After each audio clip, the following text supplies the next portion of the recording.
Hello students, आज अपने basic electronics start कर रहे हैं। पढ़ते हैं कि बेसिक इलेक्ट्रॉनिक्स में जो मटेरियल होते हैं वो कितने प्रकार के होते हैं। जैसे कंडक्टर हो गया, सेमीकंडक्टर हो गया, इंसुलेटर हो गया, उनकी डेफिनेशन इलेक्ट्रॉनिक्स के हिसाब से कैसे दी जाती है। ठीक है, तो सबसे पहले अपने पढ़ते हैं कंडक्टर। कंडक्टर यानी कि चालक क्या होता है। चालक क्या होता है? जिसमें धारा सुगमता से आसानी से प्रवाहित हो वो क्या कहलाता है? चालक। जैसे सिल्वर यानी कि चांदी हो गया, तांबा हो गया, ये क्या कहलाते हैं? सारे चालक। यानी कि चालक या कंडक्टर वो पदार्थ जिनमें धारा सुगमता से आसानी से प्रवाहित हो वो क्या कहलाते हैं? चालक कहलाते हैं। अब इलेक्ट्रॉनिक की डेफिनेशन में अपने पढ़े तो चालक वे पदार्थ होते हैं जिनमें मुक्त इलेक्ट्रॉनों की संख्या अधिक होती है। ठीक है, मुक्त इलेक्ट्रॉन क्या होते हैं? जैसे कोई परमाणु है, ये इसका नाभिक है। परमाणु का क्या है? नाभिक। नाभिक में कौन कौन से तत्व विद्यमान होते हैं? एक होता है प्रोटॉन और एक होता है न्यूट्रॉन। ठीक है, परमाणु के नाभिक में दो तत्व होते हैं, एक प्रोटॉन होता है, एक न्यूट्रॉन होता है।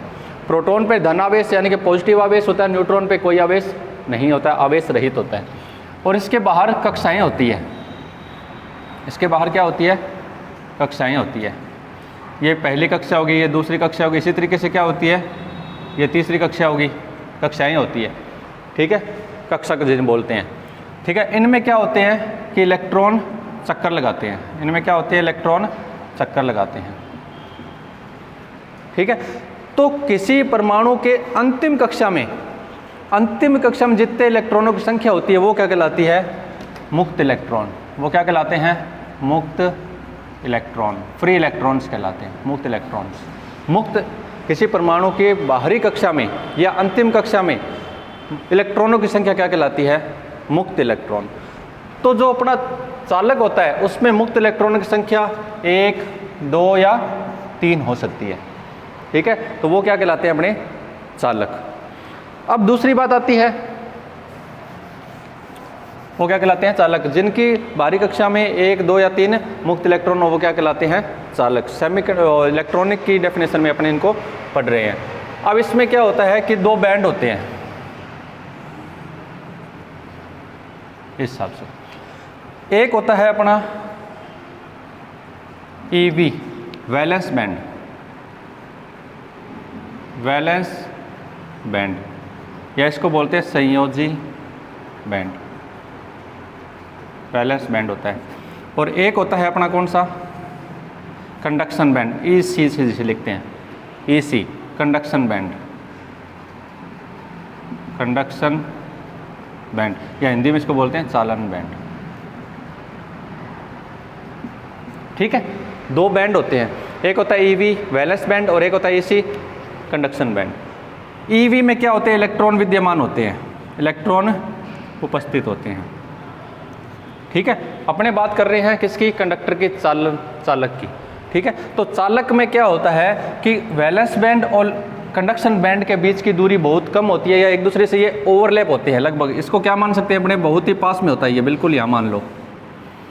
ठीक है, ये क्या हो गया अपना? EC। इनके बीच की दूरी बहुत कम होती है। इलेक्ट्रॉन क्या होते हैं? सुगमता से इस बैंड से इस बैंड में जा सकते हैं।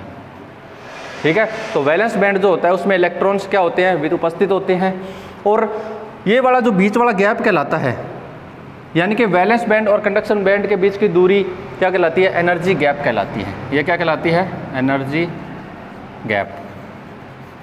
ये क्या कहलाती है? एनर्जी गैप कहलाती है। ये वाली दूरी ये क्या कहलाती है? Energy gap. तो अपने ये कह सकते हैं कि जो कंडक्टर होता है उसमें एनर्जी गैप का मान बहुत ही कम होता है या शून्य के बराबर होता है। एनर्जी गैप को EG से लिखा जाता है। किससे? EG से। तो कंडक्टर के लिए EG यानी कि एनर्जी गैप का मान लगभग कितना होता है? 0 इलेक्ट्रॉन वोल्ट होता है।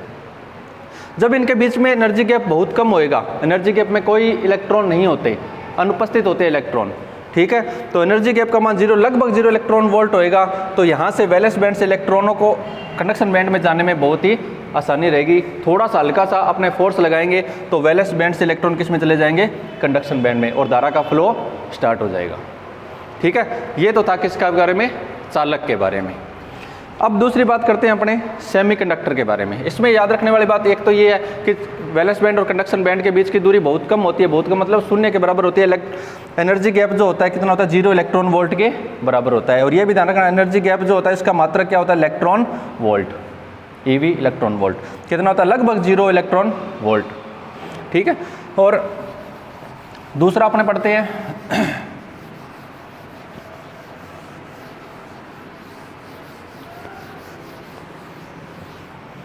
दूसरा, देखो दूसरा है इंसुलेटर।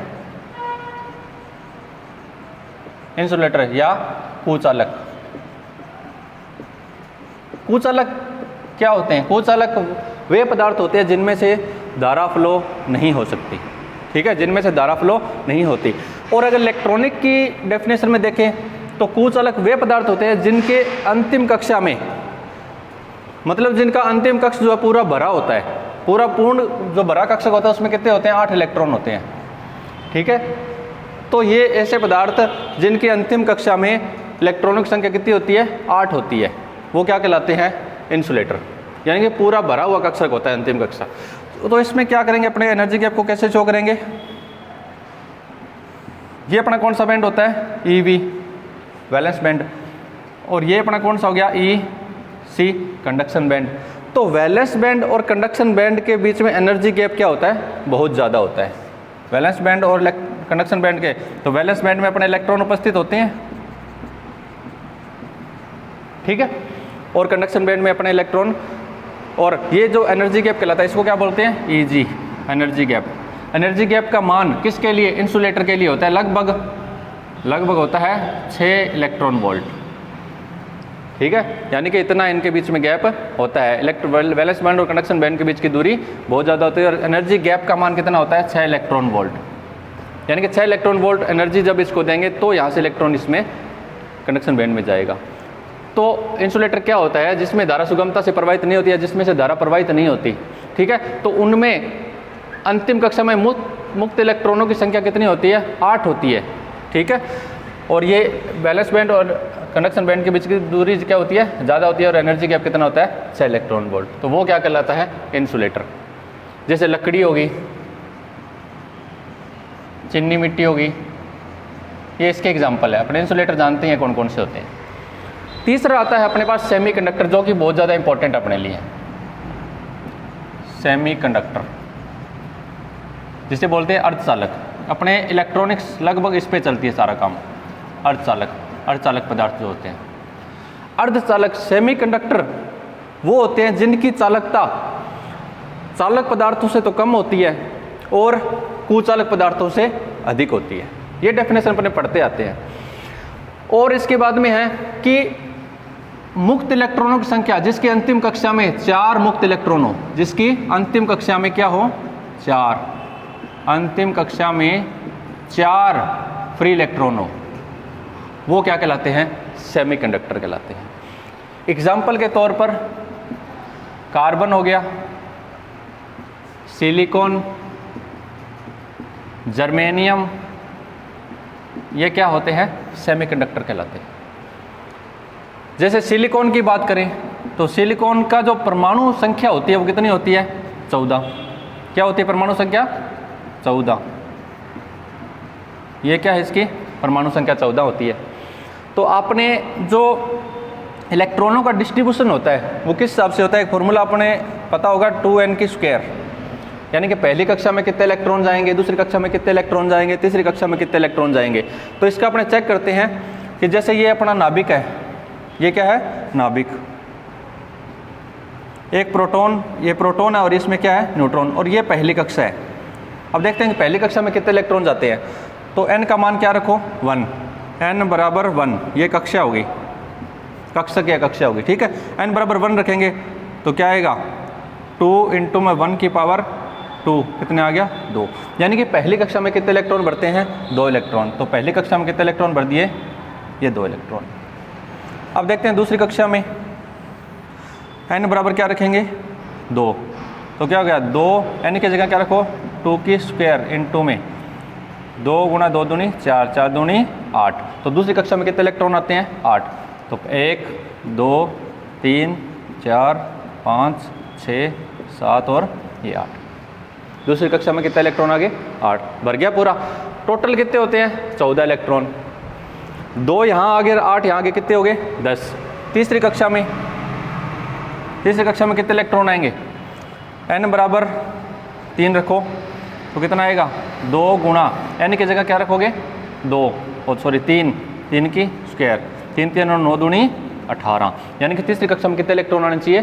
18 आने चाहिए। लेकिन अपने पास टोटल थे कितने? 14। 2 पहले कक्षक में आ गए, 8 दूसरी कक्षक में आ गए, कितने हो गए? 10। पीछे रह गए अपने 4। यानी कि इसके बाहरी कक्षा में कितने इलेक्ट्रॉन आएंगे? सिर्फ और सिर्फ 4 इलेक्ट्रॉन आएंगे। तो अंतिम कक्षा में जितने इलेक्ट्रॉन होते हैं वही तो मुक्त इलेक्ट्रॉन कहलाते हैं। और मैंने क्या बताया कि सेमीकंडक्टर में अंतिम कक्षा में 4 फ्री इलेक्ट्रॉन होते हैं। ठीक है, मुक्त इलेक्ट्रॉन कितने होते हैं? 4। देखो 1 2 3 4 इलेक्ट्रॉन होते हैं। तो सेमीकंडक्टर वो पदार्थ होते हैं जिनकी अंतिम कक्षा में कितने होते हैं? 4 फ्री इलेक्ट्रॉन होते हैं। इसी तरीके से अपने सिलिकॉन का भी अपने कर सकते हैं। सिलिकॉन की जो परमाणु संख्या होती है वो कितनी होती है? परमाणु संख्या, सिलिकॉन की परमाणु संख्या कितनी होती है? 32। इसकी भी कैलकुलेट करके देख सकते हो आप। पहली कक्षक में 2 आ गए, दूसरी कक्षक में कितने आ गए? 8 आ गए, तीसरी कक्षक में कितने आते हैं? इस हिसाब से कैलकुलेट करोगे तो 32 होते हैं परमाणु संख्या। लास्ट कक्षक में इसमें भी कितने आएंगे? 4 इलेक्ट्रॉन आएंगे। ठीक है, तो ये था अपना क्लासिफिकेशन ऑफ मटेरियल। इलेक्ट्रॉनिक के डेफिनेशन के हिसाब से अपने इसको इस हिसाब से कंडक्शन बैंड, वैलेंस बैंड के हिसाब से अपने इसको रीड करते हैं। एक इसमें बताना भूल गया मैं कि इंसुलेटर जो होता है उसमें एनर्जी गैप का मान 6 इलेक्ट्रॉन वोल्ट होता है। लेकिन जो अपना सेमीकंडक्टर होता है उसमें देखो कैसे होता है। सेमीकंडक्टर जो होता है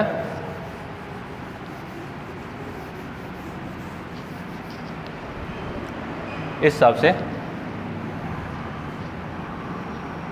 ये अपना कौन सा हो गया? EV वैलेंस बैंड, और ये क्या हो गया? EC conduction band. ये जो एनर्जी गैप होता है किसके लिए?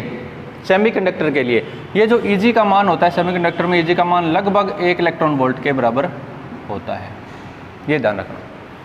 तो तीनों में बता दिया मैंने कि जो अपना कंडक्टर था उसमें जो एनर्जी गैप का मान था वो लगभग 0 इलेक्ट्रॉन वोल्ट के बराबर होता है, और जो इंसुलेटर होता है उसमें एनर्जी गैप का मान लगभग 6 इलेक्ट्रॉन वोल्ट के बराबर होता है। ठीक है, और जो अपना सेमीकंडक्टर होता है उसमें कितना होता है? लगभग 1 इलेक्ट्रॉन वोल्ट के बराबर होता है। और एनर्जी गैप जो होता है उसका मात्रक क्या होता है? Electron volt. EV मतलब इलेक्ट्रॉन वोल्ट। एग्जाम में बहुत बार ये चीज़ें पूछ जाती हैं, इनका ध्यान रखना। ये रूल आपको पता ही है, इसमें बता दिया। ठीक है, तो इस लेक्चर में इतने था। मिलते हैं नेक्स्ट लेक्चर में। Thank you very much.